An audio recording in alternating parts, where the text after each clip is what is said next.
Great. So this video is the second installment or the final video to the Teaching with Technology and Media Philosophy assignment. And looking back at my first video, I don't think my opinions have changed too much, but there has been some change. It hasn't been a dramatic change, but I think that my philosophy has now become more concrete, more example-based, in the sense that I can now say what type of technology and media I want to incorporate in my classroom and how I do it. So I always knew there would be some in there, but I just wasn't sure what it was exactly. And that the biggest example that I can give, which kind of incorporates everything, is using CMS, so course management systems. And this is pretty much an online classroom that I can attach to the physical classroom setting. And I really enjoy this because it gives me a variety of different options in the sense of what I can do for my students and what they can do for me.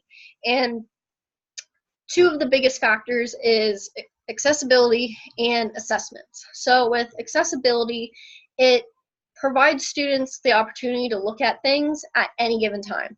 It's not limited just to the classroom time frame or the period that they're in. And it also keeps everything in one neat place. It's not spread out through different assignments that they've turned in, whether they have it at home, if some's in their backpack, everything's there. They can access it when they need, and it always will be there. They can also see their grades whenever they want, and they can do assignments pretty much when they want, in the sense of when I provide a due date, they have a certain amount of time to do it, and they're not worried about, I have this piece of paper, I have to turn it in. They can just upload it and be done with it, and they don't have to worry about losing it as much, you know? So I really like that about it. Nothing can get lost again. Everything's available. You see it whenever. That's great.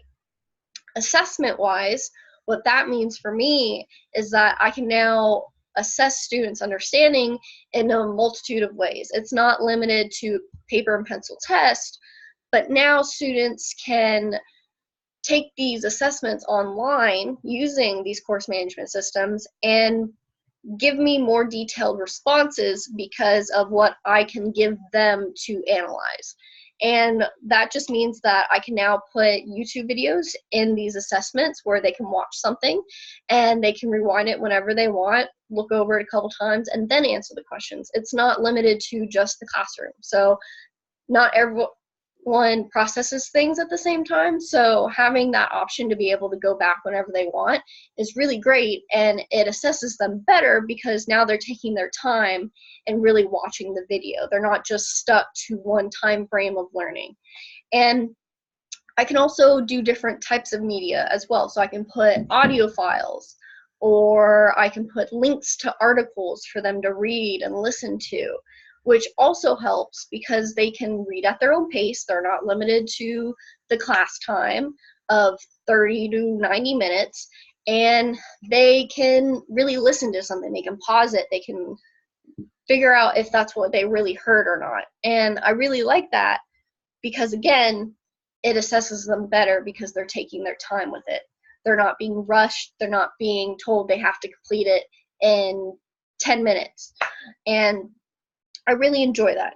So overall, I knew my classroom would be technologically savvy because it is a physics room. It's very hands-on. It requires students to really use technology to understand concepts. But now, the way I can provide them with coursework materials, it's not going to be as hectic. It's not going to be as messy.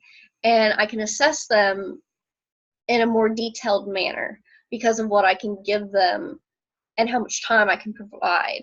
So overall, philosophy hasn't really changed in the sense of I want to use it, but the examples of how I would use it have changed. So I definitely will integrate a course management system into my class and really dive into how I can get students to learn and how I can go about seeing what they're learning.